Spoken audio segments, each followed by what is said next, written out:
West. Unfortunately, some teams have been unfortunate in that AFC West.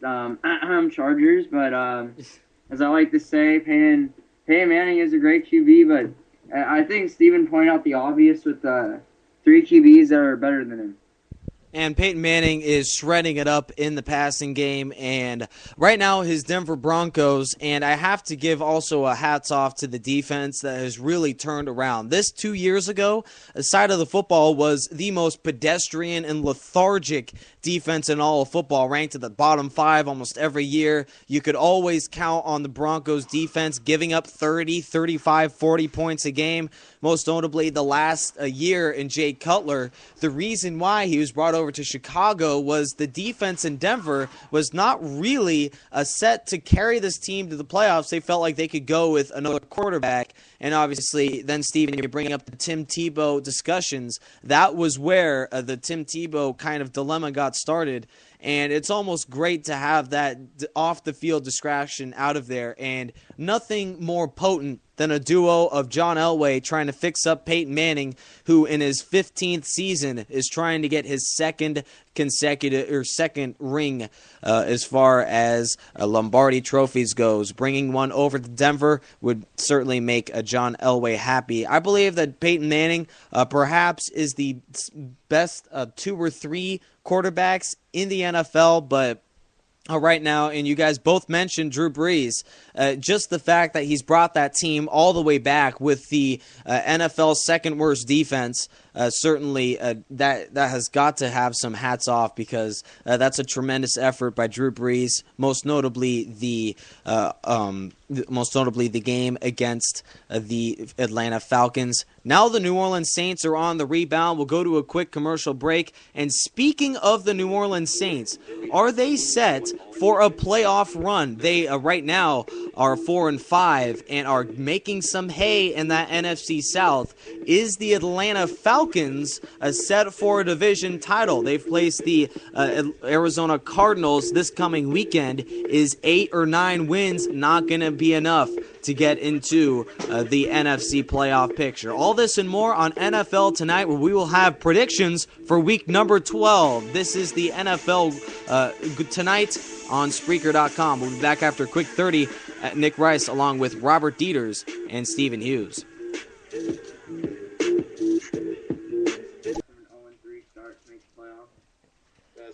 going to happen this year.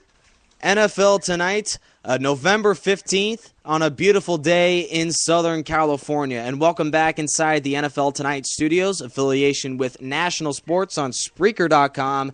Call-in number for tonight's show, 951-515-4552. 5:34 local time, 8:34 Eastern, and we are our very first Thursday night football update. Stephen Hughes on the Bills and Dolphins game. What do you have for us? Leotis McCleveland returned a punt return for 79 yards for the score, Nick. Is 7-0 Buffalo with 13:30 remaining in the first quarter. Really good job, obviously, for the Bills, getting something quick and starting really well defensively, forcing Miami on a 3-and-out, and then Buffalo going for the score. Good start for Buffalo, and I'll give you more updates as the show progresses. And certainly, and just for the record, unanimously, unless I'm mistaken, all three of us chose the Dolphins to win this game over the Buffalo Bills, 7-0 on a punt return. If your offense can't score touchdowns and if your running back's hurt, why not just punt return for a touchdown? Certainly special teams might be the key for this game. It's been the key early on. Bills lead 7-0. Still plenty of more football left to go. And the same is the dilemma for the New Orleans Saints. They started 0-4 and now winning 4 of their last 5, including a big divisional game in Atlanta. First of all, is the New Orleans Saints squad the hottest team in the NFC? They're playing like it right now. And we'll start over with Stephen Hughes. Stephen, is this team set for a playoff berth? As they are still 2 games behind in the wild card chase behind the Seahawks and the Packers. And right now, New Orleans playing tremendous football, but is it playoff football? They're still behind in the NFC. I'm willing to say that the New Orleans Saints will make it to the playoffs, but they will not win the division because I think that the Falcons are really gonna just really go out, just full out at the end of the season and win the NFC South. But the wild card, I think the wild card spot will go to the Saints. I think that their play right now has been outstanding. They've been really criticized on the defensive end of the ball all season long, especially during that 4-game span where to begin the season they started the season 0-4. Obviously, that was a lot of people thought of the start because of the scandal that was going on during the offseason. But I think that the defense really wasn't helping out. Breeze was starting to really get comfortable to start the season. He had that big contract that he signed also in the offseason. So I think that the Saints are really coming into form now, especially in that win against the Falcons, giving them their first loss of the season. Big news right there. And Robert, what do you think? Steven, I'm going to have to disagree with you. The Saints won't make it.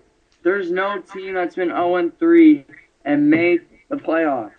So when you look at this team, I understand Drew Brees, they have a good offense, but their defense is the second worst.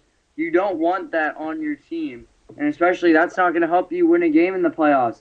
What do you think happened with the Niners? The Niners beat them because their defense didn't work hard enough to beat the Niners, and that was I think that was really one of the best games in the year. But when you look at the Saints, they won't make it. The Buccaneers are actually 5-4. They're actually having a good season right now. And Falcons are 8-1, so of course they're going to take that division. But when you look at the Buccaneers and the Saints, it could be a battle. It could be a battle, but I just don't see the Saints making the playoffs. So do you think that the Buccaneers are going to make the playoffs? Yes, I think the Buccaneers will make the playoffs. All right. I highly disagree with you about that. The Buccaneers have historically done bad coming out to the end of the season. The Saints are obviously red hot, and they're going to continue that as they're playing Oakland today, this week on Sunday. I think that the offense for the Saints are way too much for the Oakland defense, who have struggled ever since letting Nnamdi Asomugha go as he signed over to Philadelphia. But the remaining schedule for New Orleans, it looks pretty easy. They do play Atlanta one more time this season, but excluding that, I think that the schedule is particularly easy for the Saints, and for the Buccaneers, it's the other way around. I think that their schedule, in my opinion, is a little bit too tough for them to possibly really go out there and possibly get a playoff berth. I have to disagree with you, Robert. I think that the Saints will have enough in the tank. I think that they're going really hard right now. Hopefully they don't lose a lot of energy come the end of the season, because that's what's going to matter most.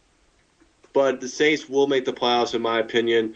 And Robert, wait, your opinion? But, real quick, Steven. And obviously, I want to bring this back over to Robert real quick. So the Saints are 4-5. They've had the hottest 5-6 games of any team on the entire schedule. They just defeated the Saints, for crying out loud, in Atlanta. And then you're saying that they're missing the playoffs, yet the Tampa Bay Buccaneers, turnover-prone team, one of the worst defenses in the NFL, a quarterback that's not even elite, is going to make the playoffs and bump off teams like the Packers, the Bears, or the Seahawks, as they have to, just looking over into the playoff picture.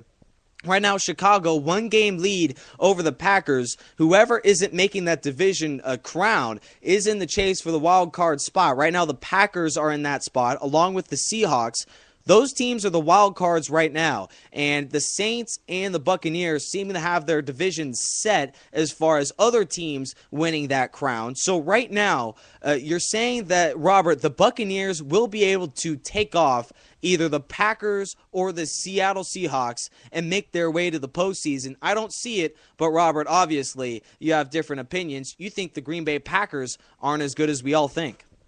Well, I think the Buccaneers will make it because Josh Freeman, some people count him out, but he isn't as bad as you think he is. This guy's still a good quarterback. As Rice, you say, he's not elite, which I agree with.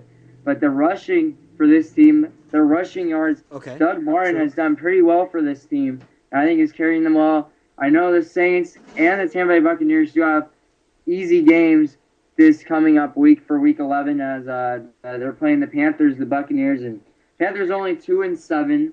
as well as the Raiders. Well, they're just not a very good team. But I think the Saints have that one. So the Saints will go 5-5, and the Buccaneers go 6-4 in the next week. Now, when you look at the next schedule, Buccaneers do play Atlanta Falcons, and the Falcons, that's probably going to be winning for Atlanta. So you see 6-5 on their record for that week. But when you look at the Niners and the Saints, I think the Niners have that game. And obviously, Robert, I mean, the Tampa Bay Buccaneers have had a somewhat hot start, but their schedule gets tough, and they don't have an elite quarterback that can bring them down the stretch in a quarterback-driven league. I don't see the Tampa Bay Buccaneers making the playoffs. I feel like you're dead wrong. And, Steven, I'm bringing it to a guy that has his head on straight.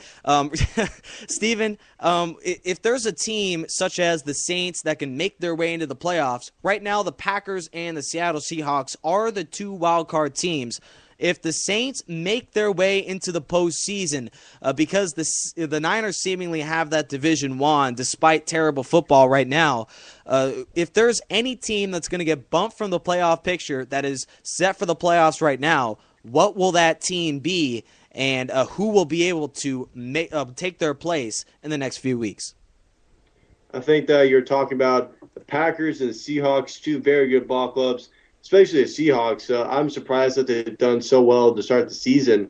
But I think that they will not make to the playoffs. I feel like the Saints will take over their spot in the wild card. And so it's going to be a nice game between the Packers and the Saints in one of the wild card games, in my opinion.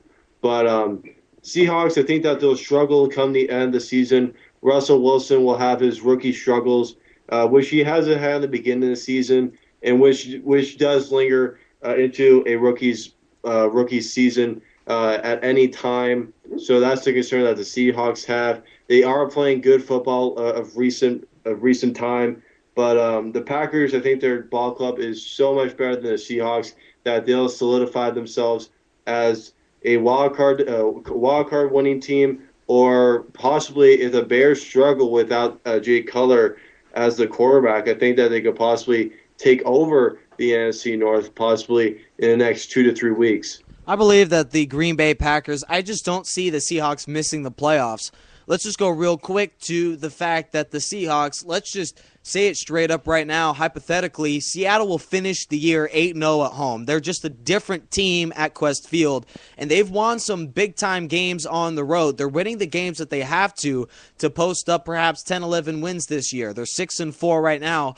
I see a Packers team that we're giving too much credit because of their success last year and their 15-1 season. I believe that, and I think it's very apparent in that Green Bay locker room, that this is a different team from last year that went 15-1. The offense is not the same as before, and the defense is forcing this team to rely way too heavily on Aaron Rodgers, and he's elite. He's a top 5 quarterback in this league, but when you have to throw it 30, 40, 50 times outside of Clay Matthews, this defense is putting way too much on Rodgers. And obviously, I want to get your opinion, Robert, on what team might get bumped from the playoffs real quick here. But obviously, I just believe that the Packers might have a second half meltdown, and certainly 6-3 speaks noise to a record that really has shown somewhat struggles down the stretch, where their quarterback has taken too much heat and the defense is not in the top 10.